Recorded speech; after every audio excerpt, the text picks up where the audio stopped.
Namo Bhagavate Vasudevaya. Reading from Srimad Bhagavatam, Canto 3, Chapter 23, Devahuti's Lamentation, verse number 1. Maitreya Uvacha Pitribhyam Prasthite Sadhvi Patim Indrita Trovida Nityam Paryacharat Pritya Bhavaniva Bhavam Prabhum. Translation and purport by His Divine Grace A.C. Bhaktivedanta Swami Srila Prabhupada. Jai Prabhupada. Maitreya continued. After the departure of her parents, the chaste woman Devahuti, who could understand the desire of her husband, served him constantly with great love, as Bhavani, the wife of Lord Shiva, serves her husband. Purport by His Divine Grace A.C. Bhaktivedanta Swami Srila Prabhupada. The specific example of Bhavani is very significant. Bhavani means the wife of Bhava or Lord Shiva. Bhavani or Parvati, the daughter of the king of the Himalayas, selected Lord Shiva, who appears to be just like a beggar, as her husband. In spite of her being a princess, she undertook all kinds of tribulations to associate with Lord Shiva, who did not even have a house, but was sitting underneath the trees and passing his time in meditation. Although Bhavani was the daughter of a very great king, she used to serve Lord Shiva just like a poor woman. Similarly, Devahuti was the daughter of an emperor, Swayambhuva Manu, yet she preferred to accept Radhama Muni as her husband. She served him with great love and affection, and she knew how to please him. Therefore, she is designated here as Sadhvi, which means a chaste, faithful wife.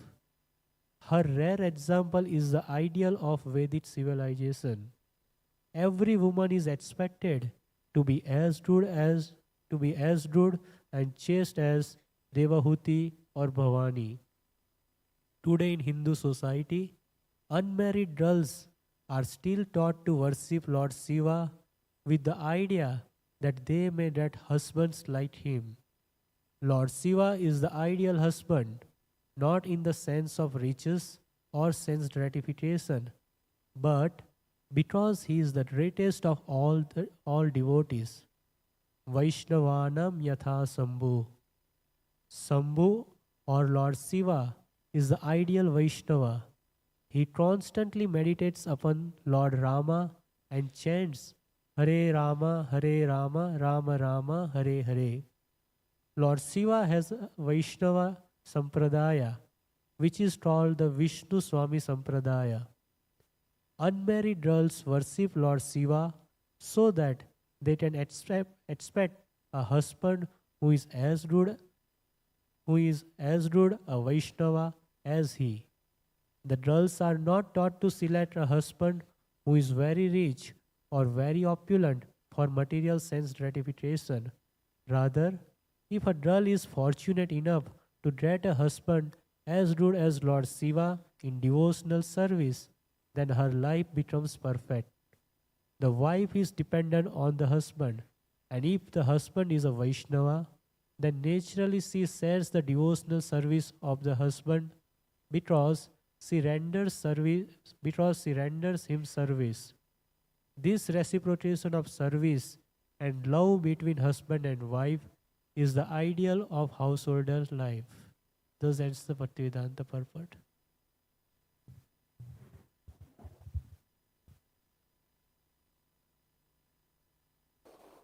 Simply by hearing Srimad Bhagavatam, one can completely realize the absolute truth. So this realization of absolute truth means one is able to also realize what is this material world, what is this material existence, simply by hearing Bhagavatam, without having to go through different kinds of experiences. Sometimes common people, they accuse devotees that you're not really experienced what is life completely or fully. So prematurely you are renouncing the material world or material life. This is an incorrect understanding. Even if somebody were not to renounce this material life and go through the experiences, they cannot expect to get complete experience of the entire material creation, at least not in this life. And even if one were to continue life after life to get different experiences by elevation to the higher planets, there are millions of planets and the living conditions are different in each planet. No two places are identical. No two planets are identical. Yasya prabha prabhavato jagadanda koti kotishvashesha vasudhati vibhuti bhinnam koti kotishu vasudhati.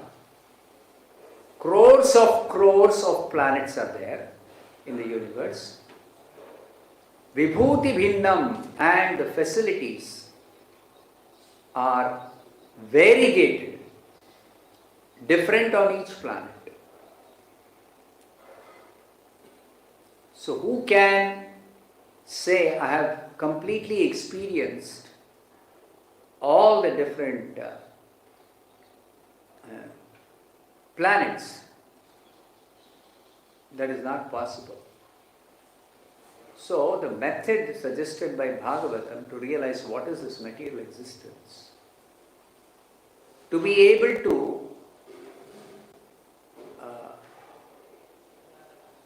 renounce, I would not say renounce, to be able to choose to actually accept a spiritual life and aim for going to the spiritual world. That is possible simply by and only by hearing Bhagavatam. Because in the Bhagavatam, all descriptions are there of the different categories of planets. Just like here we are hearing the life of Devahuti. Before her marriage, royal opulence, daughter of the emperor of the world. And that description was given in an earlier chapter. So, after her marriage to Kardama Muni, she was living a very austere life. He was living in the forest. He was engaged in meditation on the Supreme Lord. He was doing tapasya. Devahuti, as a princess, chose to marry him. And what was the reason she chose him? Because he is a great devotee of the Supreme Lord. That is the context. Just like Parvati, even though she was born as the daughter of the king of Himalayas, Parvat Raja, that's how she gets the name Parvati. daughter of Parvatraja. But still she chose to marry Lord Shiva. And Shiva, as Prabhupada explains here, he did not even have a house. He lives underneath a tree, or sometimes he lives in a crematorium. And he passes his time mostly in meditation. Most of the time he is busy with meditation. So why is she choosing to marry such a poor person? Not because of any other consideration than the fact that Shiva is the greatest of all devotees. This is declared in the Srimad Bhagavatam. Prabhupada is quoting Srimad Bhagavatam, 12th canto. The last chapter of the 12th canto describes the glories of Srimad Bhagavatam. And there it is stated, Vaishnavanam yatha Shambhu. Shambhu means Lord Shiva. He is the ideal Vaishnava. He is the topmost Vaishnava. So, because he is the topmost Vaishnava, Parvati chose to marry him. And to marriage also for the sake of getting this association by service. So what is being said about Devahuti after her marriage, after the departure of her parents, after she got married? The chaste woman Devahuti, Sadhvi. Sadhvi means chaste and faithful. Chastity means devoted to one man, and that is the husband. Completely dedicated and devoted to one person. Sadhvi. And that devotion or dedication is in terms of serving the husband constantly with great love. With great love, serving the husband. Now the word love is not properly understood generally among common people. They think love means some kind of enjoyment through sense satisfaction. That is not love in the context in which it is being described here. Nityam paryacharat pritya. Pritya means with great love. Constantly she served with great love. This service is not for sense enjoyment or sense satisfaction. According to the Bhagavatam, according to all the Vedic literatures, this sense satisfaction is available in every species of life, everywhere in the material world, including the hellish planets.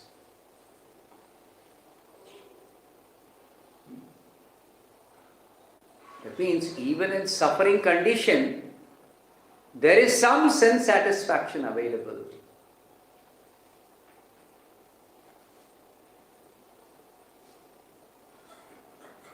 So the scriptures say, don't endeavor for getting some sense satisfaction in this human form of life. It's automatically available simply because we have got a particular kind of body. There is a certain type of sense pleasure available by the very construction of the body. Take the example of a child which is just born. All of us have gone through it. Okay? As soon as the child is born, it doesn't have to be taught to suck the mother's breast. That's the first thing the child does. And then when it sucks the mother's breast, the mother's milk, the child is getting the taste of that mother's milk. And it is actually relishing that taste. Also the action of sucking, it is very, very, very, very, very pleasing for the child. And it is also pleasing for the mother. This is available regardless of the social condition, the economic condition, the external facilities. Like you see some people living on the road, some poor people. On the road itself, they are having their full family life. Sometimes you can see they are pregnant, then they deliver the child on the road itself. And then the mother will feed the child. So that mother feeding the child on the roadside, and some rich person, rich family woman, she will deliver the child in a first class, high class hospital, Cloud 9 maternity care.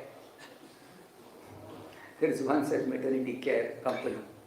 So the best care is taken here for delivery of the child by a mother. Okay. So even that, the experience is the same for the mother and the child. It's the same. That's the kind of construct of this body. Now that same kind of pleasure is available even if a cow delivers one calf or a cat delivers a kitten. Same sense satisfaction is available. So therefore, in the Hitopadesha it is said, Ahara nidra bhaya maithunam cha samanyametat pashubhi naranam. The satisfaction or the pleasure available from eating, sleeping, mating and defending is the same whether animals or humans. It is common for animals and human beings. This pleasure. Available in all animals, all human beings, all over the entire surface of this globe. Everywhere it's available. Enjoyment. Because you cannot get more than what is stored up in this body. Already stored up by birth. It's called Deha Yoga. 7th canto, there's a verse spoken by Prahlad Maharaj. Sukham aindriyakam daitya Deha yogena dehinam sarvatra labhyate daivat yatha dukkham ayatnataha. Deha yoga means this body that I have got or you have got, each one of us have got. In that there is a certain amount of happiness and certain amount of distress stored up. And as the body goes through changes, different quantity of pleasure and pain is being released gradually. Till we are in this body, without any endeavor, we'll be able to experience that. Whether you want it, don't want it, you like it, don't like it, nobody likes to suffer. Everybody likes to only enjoy. And sometimes we don't even like to enjoy a particular kind of enjoyment that's available. Whatever that be the case, that enjoyment and suffering will come automatically. Prahlad Maharaj says, Sarvatra labhyate daivat. It's available everywhere in all bodies at all times, for all creatures. Daivat, by superior arrangement. Yatha, just like Dukkham ayatnataha, nobody endeavors for suffering. It comes automatically without our wanting it. Nobody wants suffering, but it comes. Exactly like that, Prahlad Maharaj says, enjoyment, the opposite of suffering, will also come. Will also come without your endeavor. It's our misconception that if I have got a nice house and I made good arrangements for sleeping on a nice bed, then I am very comfortable, I can enjoy my sleep better than some poor person who is lying on the street, footpath. But Bhagavatam says, the pleasure of sleep is the same. You may be sleeping on a nice comfortable bed, that is only as long as you are awake. You are conscious and you are aware of the bed, or the person lying on the street, the poor man is conscious of the hard stone on which he is lying down, or the hard earth. But after he goes to sleep, as much as after you go to sleep, you completely forget all these conditions under which you are sleeping. You forget this gross body, you forget the bed, you forget everything. Gross. You enter another world called the dream world. Everyone who goes to sleep enters the dream world. And in the dream world, it's a different experience and a different situation. Completely different. Bhagavatam tells, don't endeavor. Tasyaiva heto prayatet ko vido nalabhyate yad brahmatam uparyataha. Endeavor for that purposeful end which is not available by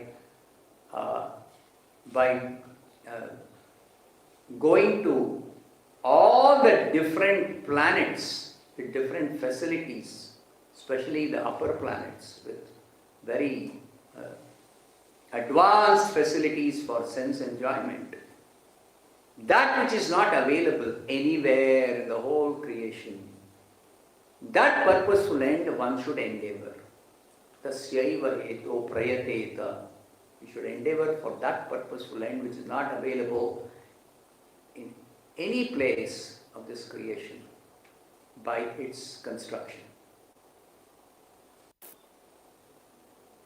So again, the same thing Narada says, that distress and happiness come automatically. So don't endeavor for... Our endeavor generally will be, how can I increase the happiness and how I can avoid or minimize the suffering. Our whole life we will endeavor for this.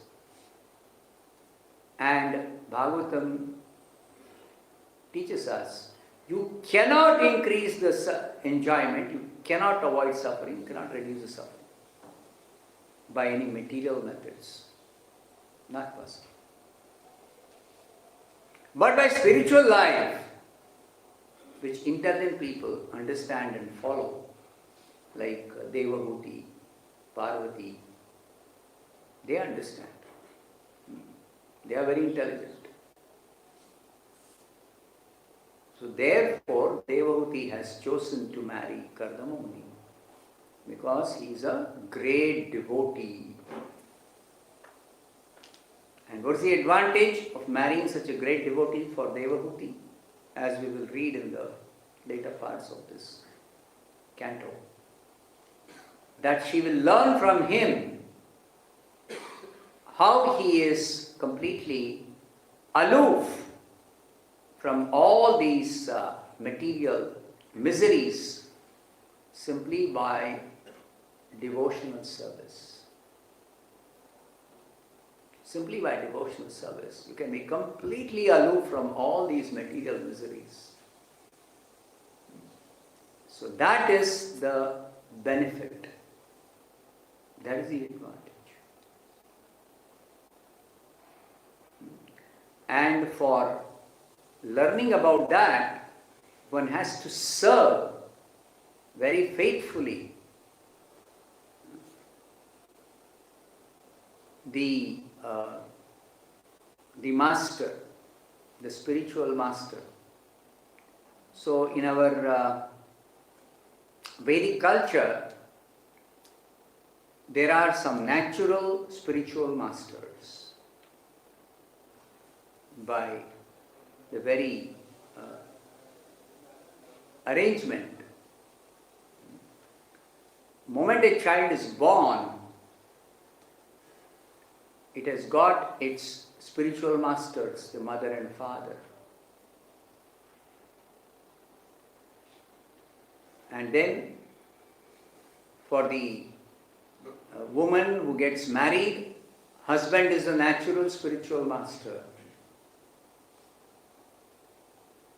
For a student who goes to Gurukul, the teacher who teaches that Vedic knowledge is the natural spiritual master.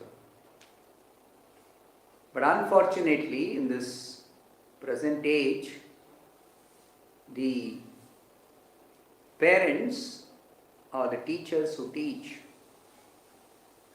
in the schools and colleges, they are not spiritually enlightened. So therefore, they are unable to act as spiritual masters. They are unable to give spiritual benefit to their dependents. So Bhagavatam says the responsibility is so great of parents, of husband, of a teacher, that since they are in the position of being naturally the spiritual master of their dependents, they have to ensure that by their teaching or by their directions or guidance, the dependents are liberated from material existence in this very life.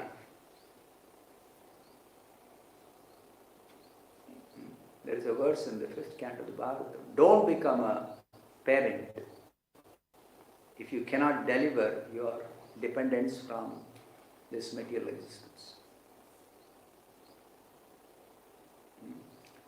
So therefore, Devahuti's example is given here in the Bhagavatam, that she was the ideal, chaste, faithful wife of her husband. And she was serving him constantly with great love. So love here means not some sense satisfaction, but love means to satisfy the object of love, to satisfy the beloved by service, in order to get the blessing of devotional advancement. That is the idea. So even the husband accepts the service of the wife not because the husband is dependent. The husband is independent. The whole of Vedic culture teaches us how to become materially independent. That is the training in the Vedic culture. But now modern day training is how to become more and more dependent. Somebody goes through, Prabhupada points this out, that they go through education and big degrees, but if they don't get a job, then their education is useless for earning a livelihood. If they're jobless, however nicely they have studied or whatever good training they have got, they are their education is useless. So, Vedic culture, the training is how to become independent materially. And that is not possible unless one learns spiritual dependence. Because we are living entity, we are very, very tiny spirit soul. We cannot be independent. We have to be dependent. So, if we have to become materially independent, then we have to learn spiritual dependence. That spiritual dependence is taught by service, devotional service.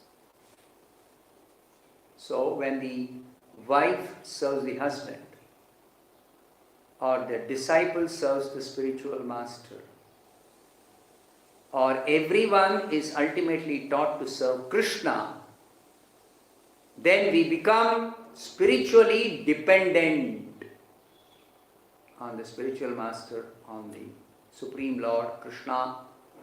And this is a very safe and secure position in our life. Whereas materially, however much we make arrangements for becoming secure and safe, it is totally unreliable. Anything material is subject to destruction. It cannot remain forever. So finally death comes and dismantles everything, all our arrangements, even if somehow we maintain. That can be done only till we are in this body. But death is going to come, it is sure, and then everything is dismantled. So that way, the scriptures teach us, learn spiritual dependence. On whom? On the most dependable, eternal Lord Krishna. Sarvatmanaya sharanam sharanyam. We should surrender to Krishna. We should depend upon Krishna. We should submit to Krishna. Because Krishna is the only dependable person in the entire creation. But we approach Krishna through the spiritual master. We approach Krishna through our superiors. This training is given that directly one cannot approach Krishna, because Krishna is very, very great, the supreme. So there is a lot of gap between ourselves and Krishna due to our material condition. So that gap is minimized by training, education, culture, spiritual training, spiritual education, spiritual culture. We are brought closer to Krishna by our superiors who can guide us. And when we are properly able to establish the right connection with Krishna, and that connection is established with Krishna properly by what is called as Diksha, initiation. The connection with the Supreme Lord. That connection is made or established properly by the spiritual master. So therefore, we should learn this spiritual dependence upon Krishna, and then our life is safe, secure, everything is perfect. It is guaranteed perfection. So we will hear more about how Devahuti served her husband. And Prabhupada says, this is the ideal of a householder's life. Grihastha ashrama. It is spiritual shelter. Grihastha ashrama. Brahmachari ashram. Vanaprastha ashram. Sannyas ashram. Ashram means spiritual shelter. So for civilized human beings, this is the spiritual shelter, proper spiritual shelter. Otherwise, material shelter everybody is having, even animals have. That is not the perfection of human life. Material shelter. No. We need spiritual shelter. And spiritual shelter is afforded by the 4 different stages of taking different kinds of protection. Protection as a brahmachari, as a grihastha, as a vanaprastha and sannyasi. For the women, this is for the men. For the women, the scriptures recommend their shelter, spiritual shelter, is the father in the young age and middle age, it is the husband, and in the old age, it is the grown-up son or guardian. So that is the spiritual shelter.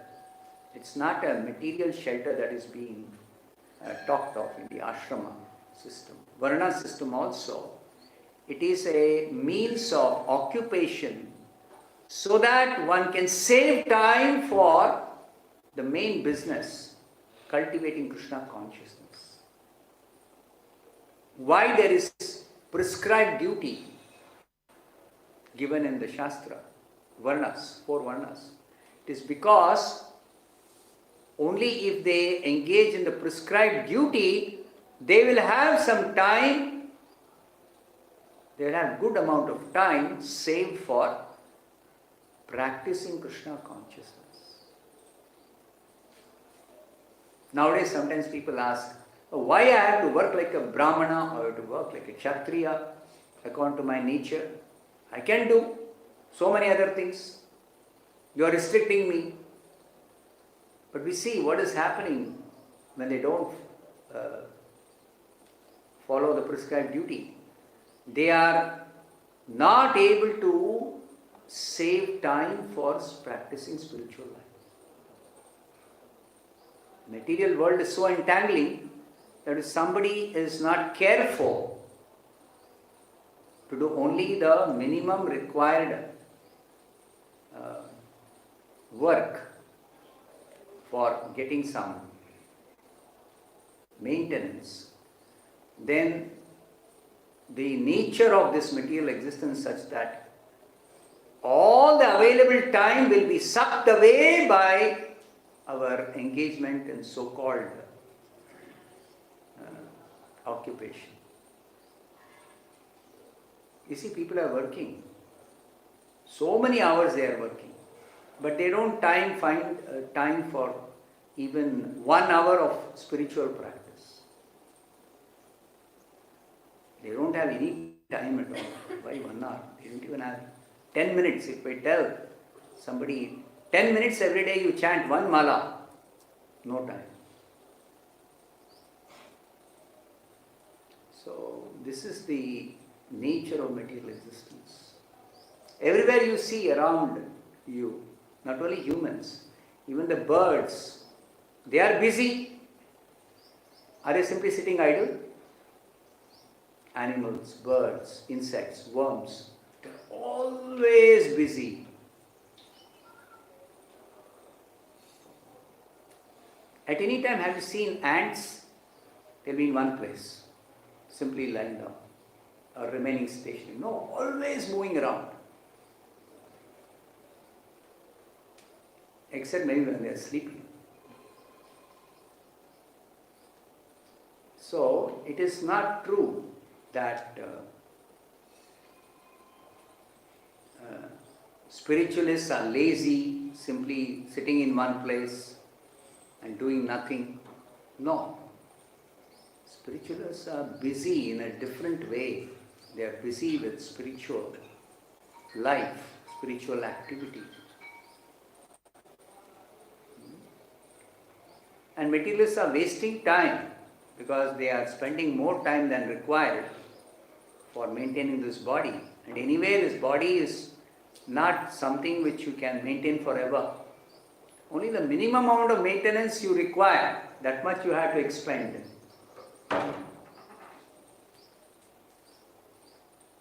And the rest of the time, they should be engaged in spiritual activity.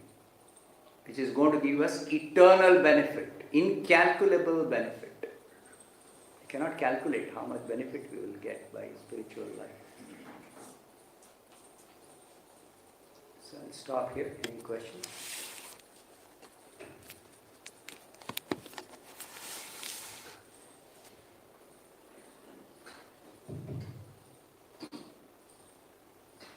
Hare Krishna Maharaj.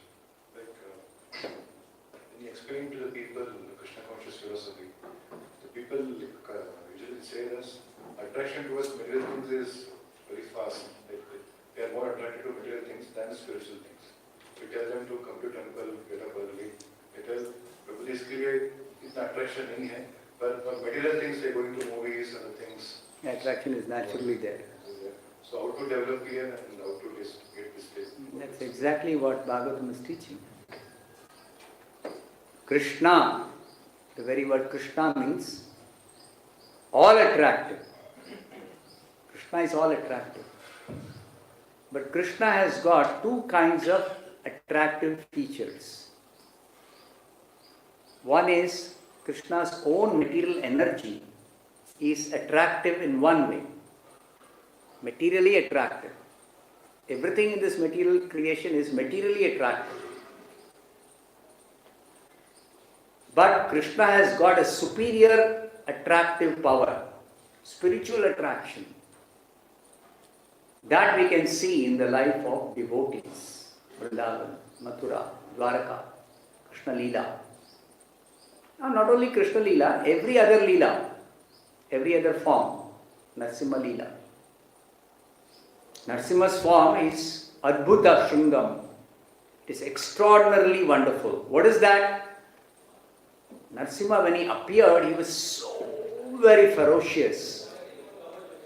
More ferocious than millions of lions. Half man, half lion. He appeared in that form. The Supreme Lord. But he was so ferocious that all the demons were completely terrified in fear. They became extremely fearful.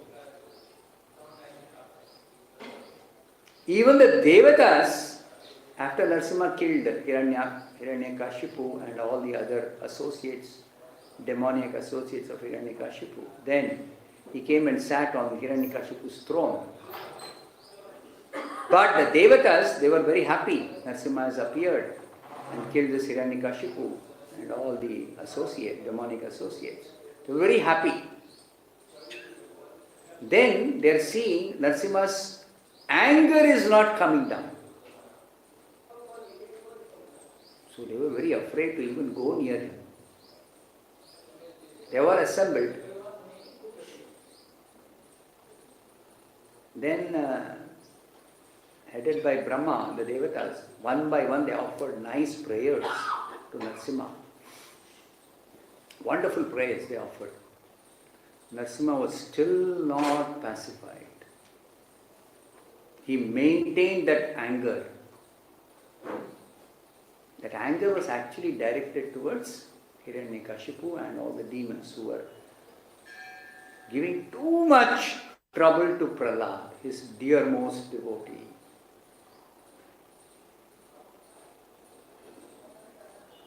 So this form of Narasimha, especially when he just appeared to kill Hiranyaksha, he was not to be pacified even after Hiranyakashipu was killed, except when Prahlad went and pacified him. And the Devatas, they offered prayers, they were hoping that Narasimha will get pacified, but Narasimha was not pacified. Then everybody is looking at Brahma, what's happening? What do we do now? Lord is not pacified. So they are all afraid to go near him. At a distance they are all standing with great respect, waiting. Then everybody is looking at Brahma because he is the leader. What to do now? So Brahma is looking at Lakshmi. Lakshmi says, I cannot go near him. I never seen him so angry. I cannot go. So Brahma was requesting Lakshmi Devi, please pacify the Lord, your husband. Lakshmi says, I have never seen him so angry. And we are all waiting. He's not cooling down. So I cannot go near him in this condition. I'm afraid. So then what does Brahma do? Brahma is also afraid. Needless to say. That's why he approached Lakshmi. Brahma is also afraid. Everyone is afraid. Then suddenly Brahma's eye fell on Prahlad. See, Prahlad is standing so very fearlessly near the Lord. Prahlad was the nearest to the Lord in that assembly. And he's standing fearlessly and he is in complete joy. Just looking at the Lord, my Lord. So then Brahma went to Prahlad and said, please pacify the Lord. So Prahlad went and paid obeisances to Narasimha. Immediately Narasimha, with a big smile, he lifted that boy and placed his Abhaya Hasta, that hand which gives fearlessness to his devotees, he placed on Prahlad's head. And then Prahlad offered wonderful prayers, with ecstasy. And everybody is like, Lord is very happy. He's completely pacified. So, Jayadev Goswami says, Tavakara Kamalavare, his Nakham, that hand which had those nails which were like meant for killing Hiranyakashipu, those lotus hands, he tore apart Dalita Hiranyakashipu Tanubringa. He tore apart that body of Hiranyakashipu. That same hands he placed on Prahlad Maharaj's head and assured him of complete protection and fearlessness. And very lovingly he did so.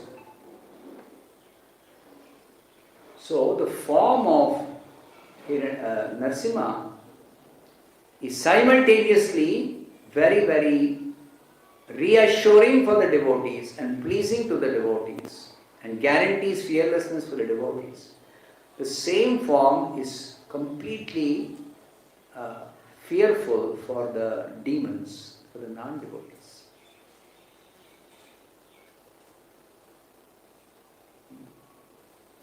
So the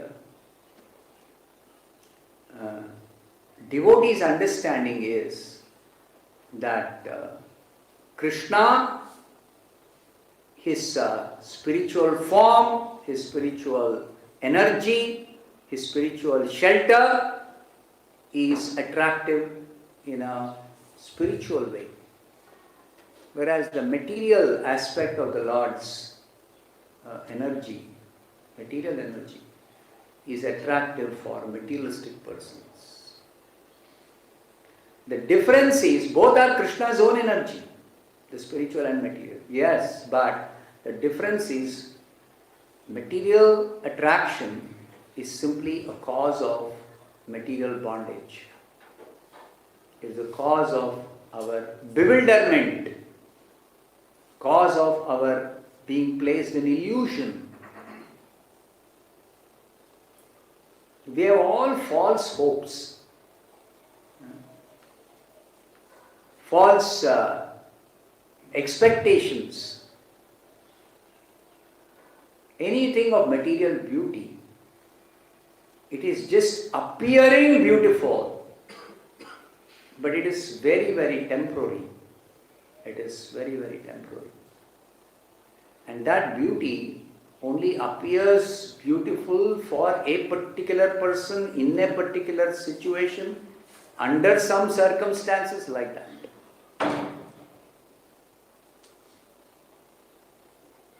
You see, it is not real beauty. Real beauty means that which is eternal, that which is unconditional, that which is eternal. So real beauty is spiritual beauty. Like Krishna's form, it is always beautiful. Not sometimes beautiful, sometimes not so beautiful. No. Material form, it is not always beautiful. So it is conditionally beautiful. And that also, it is temporary appearance of beauty. It is not eternally beautiful. So this difference you have to explain to them. Attraction is there, both material and spiritual. That is because Krishna is all attractive. Krishna is all attractive. But intelligent people, they choose to become attracted by spiritual beauty, not material beauty. Also, the scriptures explain Tejo vari mridam yatha vinimayo yatra trisargom rusha. This material world itself is a reflection of the spiritual world. In the reflection, some of the features of the original object of which this reflection is a reflection is seen. Just like if there is a piece of nice rasgulla. Then you see the picture of the rasgulla on the outside box. Some rasgulla mix or rasgulla can. Outside there will be a beautiful picture of that rasgulla. When you look at it, it may appear to be very, very attractive or relishable. But you cannot really relish that rasgulla, the picture of the rasgulla. Even somebody's mouth may water seeing that. Right? But they cannot really relish. For that they have to actually open the can and take out the rasgulla and actually take that rasgulla and eat it. Similarly, this material world is a reflection of the spiritual world. Urdhamulam adashakam ashvattam prahuravye. This is 15th chapter. Bhagavad Gita explaining the material world is a perverted reflection of the spiritual world. So what is the perversion? Everything here is illusory. Everything here is illusory. Nothing is permanent. Nothing is eternal. So it appears to be real, but it's not real. So therefore, don't be carried away by this illusory appearance of beauty. You wake up to reality of spiritual existence. Come out of illusion. So this we have to explain to them.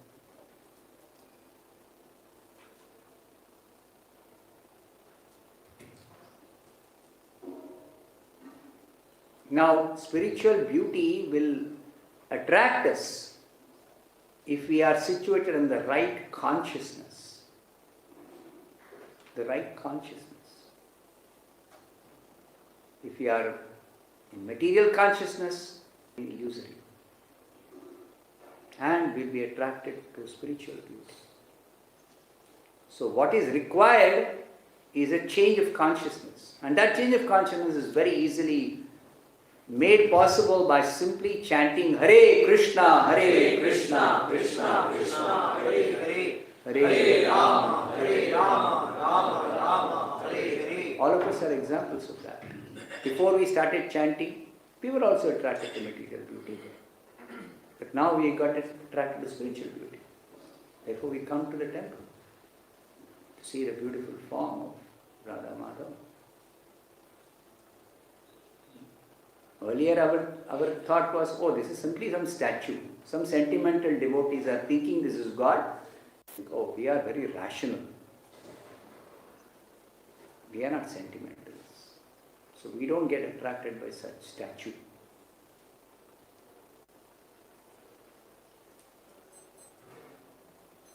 Even we as devotees, we have to understand this is not just a statue, it is Sakshat Krishna and Radharani who are actually present. Out of their causeless mercy, they are descended to attract us and to take us back to their personal abode, to give us eternal life full of bliss and knowledge. And that's not a false promise. Next question. Krishna. So, as per the Vedic tradition, when it is mentioned that a woman is always under the protection of father, husband, or a son. So, in Vedic times, what used to be the fate of a woman who becomes a widow? Or probably she doesn't have son. And so there is always the system of having a guardian.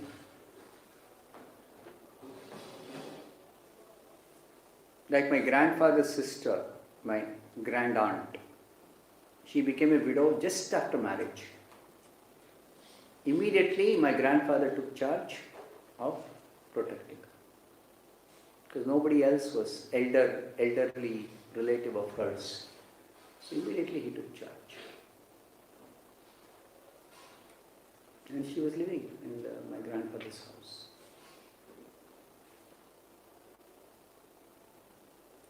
Because the main business is not family life. Please understand this point. The main business is devotional service. Whichever position, whichever situation, whichever arrangement, ultimately everything is meant for serving Krishna.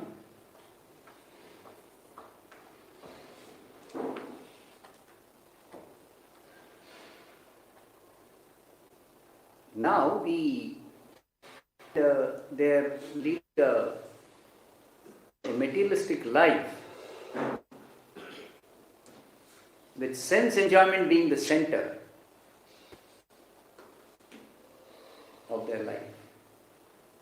This is animal life. That's how animals live.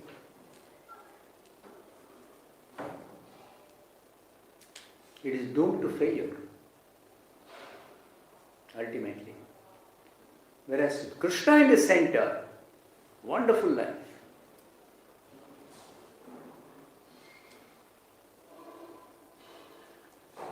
No undue competition, no enviousness, no jealousy, no hatred. When Krishna is the center, everything is very nice. Instead of that, you put something else in the center, everything is spoiled.